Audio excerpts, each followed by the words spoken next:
Hello दोस्तों, आप सभी का स्वागत है एनीमे की इस दुनिया में। तो इस एपिसोड के स्टार्टिंग में हम देखते हैं कि एक हॉर्स कैरेज पर कुछ गोब्लिन्स अटैक कर देते हैं, लेकिन तभी वहां पर कुछ वॉरियर्स आकर उस आदमी को बचा लेते हैं और उन गोब्लिन्स को हरा देते हैं। अब अगले सीन में हम एक लड़के को देखते हैं जो कि एक फ्लैग को पकड़कर खड़ा हुआ था। उसका नाम फेट होता है। वो उन्हीं वॉरियर्स को देखकर कहता है कि काश मैं भी उनकी तरह बन पाता। मुझे तो हमेशा भूख लगती रहती है और मेरा पेट कभी नहीं भरता। नाम भले ही मेरा फेट है, लेकिन मेरी किस्मत तो बहुत ही बेकार है। इसके बाद हम 3 होली नाइट्स को सिटी के बीच में चलते हुए देखते हैं, पर तभी एक नाइट के पैर के आगे एक बॉल आकर गिरता है और जब एक आदमी जल्दी वहां आकर उस नाइट से माफी मांगकर उस बॉल को वापस ले जाने की कोशिश करता है, तो वो नाइट उसे जोरदार लात मारता है कि मेरे बीच में कैसे आ गया। फिर दूसरी एक नाइट उससे कहती है कि अगर तुम होली नाइट की इंसल्ट करोगे,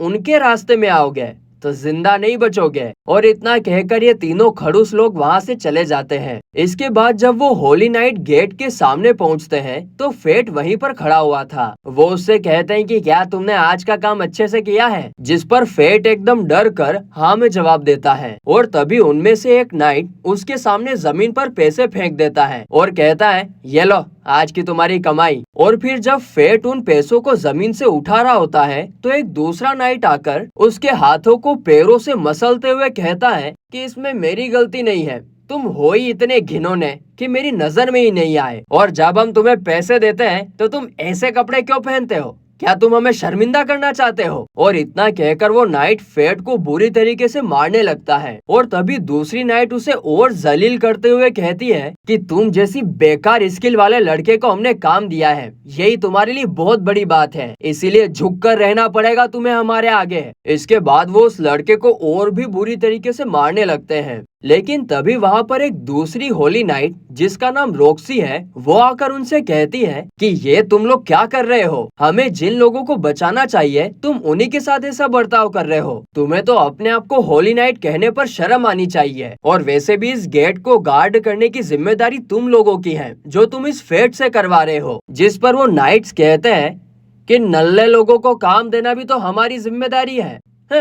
और इतना कहकर वो लोग वहां से चले जाते हैं। इसके बाद रॉक्सी फेट के पास जाकर उसे खड़े होने में मदद करती है और फिर उसके फेस से ब्लड को साफ कर देती है, जिस पर फेट रॉक्सी को थैंक यू कहता है। तो रॉक्सी कहती है कि ये काम हम होली नाइट्स का है, इसलिए तुम अभी जा सकते हो, और अगर तुम्हारे साथ दोबारा कभी ऐसा होता है तो तुम मुझे बता सकते हो। ये सुनने के बाद फेट एक प्यारी सी स्माइल देकर कहता है कि आप टेंशन मत लीजिए, मैं बिल्कुल ठीक हूँ और अब तो मुझे इसकी आदत सी हो गई है। इतना कहकर फेट वहां से चला जाता है। आगे वो एक बार में खाना खाते खाते रॉक्सी की बातों को याद कर रहा था और कहता है कि भले ही लेडी रॉक्सी ने मुझे उन्हें सब कुछ बताने के लिए बोला है, लेकिन अगर मैं सच में ऐसा कर भी देता हूँ तो कोई भरोसा नहीं कि वो नाइट्स मेरा क्या हाल करेंगे, इसलिए मैं उन्हें इसमें शामिल नहीं कर सकता। तभी वहाँ का एक एम्प्लॉय फेट से पूछता है कि उन्होंने फिर से तुम्हारे साथ ऐसा किया? अगर ऐसा ही चलता रहा तो तुम्हारी हालत भी पिछले लड़के की तरह बन जाएगी जो ये काम करता था। इस पर फेट उस एम्प्लॉय को कंसर्न दिखाने के लिए थैंक यू बोलकर उसे पैसे देकर वहां से चला जाता है। बाहर जाने पर उसके पेट से अभी भी आवाज आ रही होती है,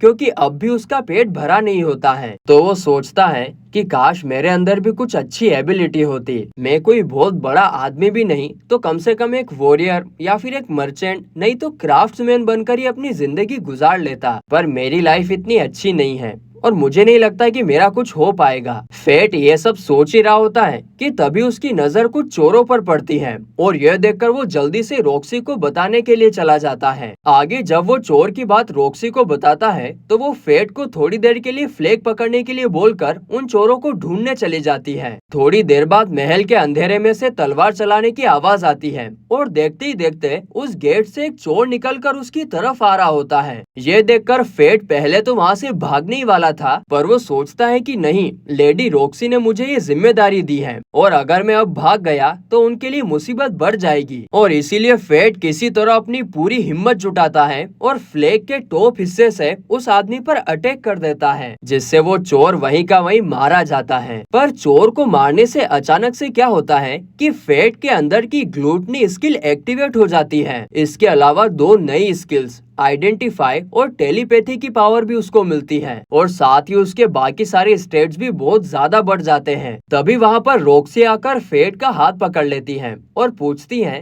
कि तुम ठीक तो हो ना। और तभी फेट को रॉक्सी के मन की बात सुनाई देने लगती है और मन में वो सोच रही थी कि मैं बहुत डर गई थी कि फेट को कहीं कुछ हो ना जाए। अब यह सुनकर फेट बहुत ज्यादा शॉक हो जाता है और वो उसके जवाब में कहता है कि मैं बिल्कुल ठीक हूँ। इसके बाद उसे दोबारा रॉक्सी की मन की बात सुनाई देती है, जहाँ वो सोच रही थी कि मेरी तो जान ही निकल गई थी। इसके बाद जब रॉक्सी फेट का हाथ छोड़ देती है तो उसे और मन की बातें सुनने को नहीं मिलती हैं। इसके बाद रॉक्सी फेट से कहती है कि तुम्हारे बिना मैं ये काम नहीं कर पाती, इसीलिए मैं तुम्हारा शुक्रिया अदा करना चाहती हूँ। तो क्या तुम मेरे साथ मेरे फैमिली हाउस में काम करना चाहोगे या फिर तुम ऐसे ही उन नाइट्स के लिए काम करना चाहते हो जो तुम्हारे साथ घटिया हरकतें करते हैं? देखो, तुम्हें उनके बारे में सोचने की जरूरत नहीं है क्योंकि तुम्हारा फ्यूचर तुम्हें खुद डिसाइड करना है, ना कि उन्हें। अब ये सुनकर फेट सोचता है कि एक ऐसा फ्यूचर जहां मैं शांति से रह पाऊंगा और हमेशा के लिए लेडी रॉक्सी जैसी अच्छी लड़की के लिए काम कर पाऊंगा,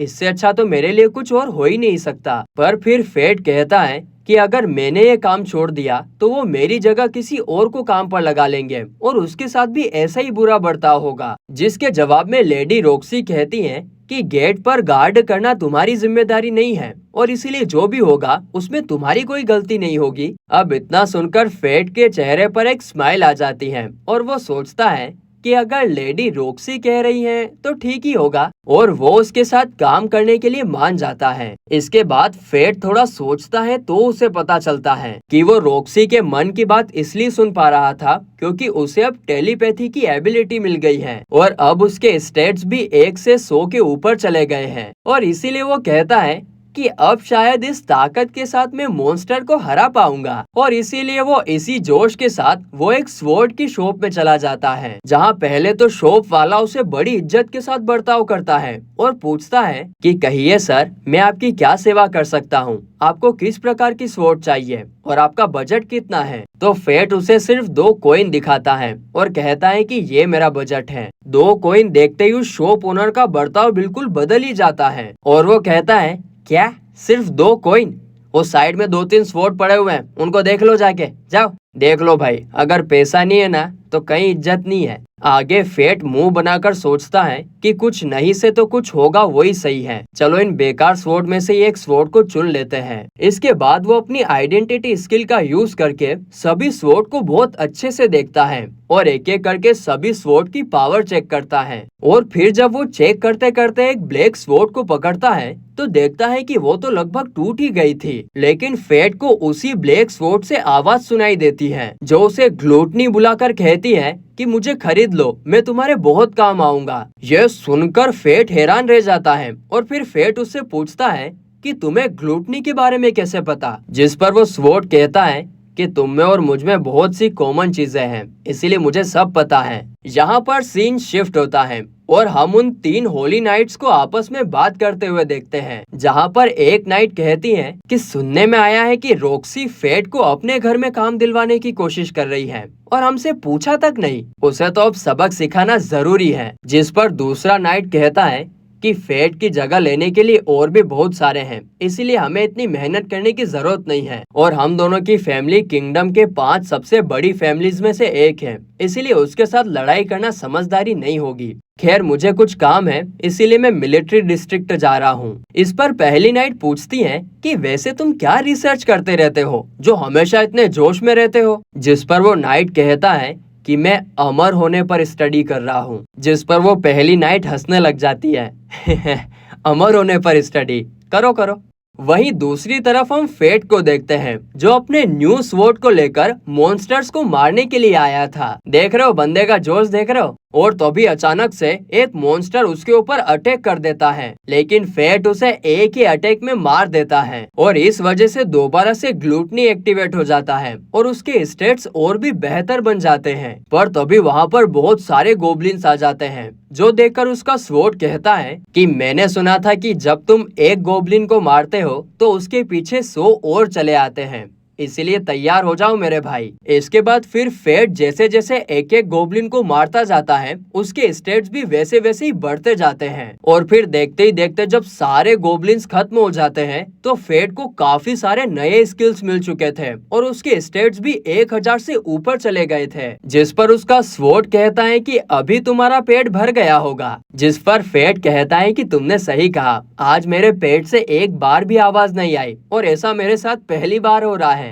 फिर फेट अपने स्वॉर्ड से पूछता है कि मैंने सुना था कि हम अपनी जिंदगी भर सिर्फ एक ही स्किल को यूज कर पाते हैं, जिस पर उसका स्वॉर्ड कहता है कि इसके लिए तुम्हें अपनी ग्लूटनी स्किल का शुक्रिया करना चाहिए। आमतौर पर तो फाइट करने पर, बैटल से एक्सपीरियंस मिलने पर स्टेट्स बढ़ते हैं और लेवल अप होता है, लेकिन ग्लूटनी स्टेट्स को चुरा लेता है और सामने वाले से छीन लेता है। तभी वहाँ पर कुछ वॉरियर्स आ जाते हैं, तो उसका स्वॉर्ड कहता है कि तुम इसके बारे में लोगों को पता नहीं होने दे सकते, जिस पर फेट कहता है कि ठीक है, मैं लोगों को पता नहीं चलने दूंगा, मैं अकेले ही लड़ाई करूंगा। तो उसका स्वॉर्ड कहता है कि तुम्हें अकेले लड़ने की जरूरत नहीं है, मैं तुम्हारे साथ हूँ मेरे भाई, इसलिए तुम अब अकेले नहीं हो। इसके बाद फेट उन गोब्लिन्स के कान को बेचकर थोड़े पैसे कमा लेता है और फिर जब वो आज डिनर करने जा रहा था तभी वो एक आदमी से टकराकर नीचे गिर जाता है, लेकिन तभी उसकी नजर पड़ती है कि वो आदमी एक छोटी बच्ची को कहीं पर लेकर जा रहा था और जब उस छोटी सी लड़की का हाथ फेट को टच करता है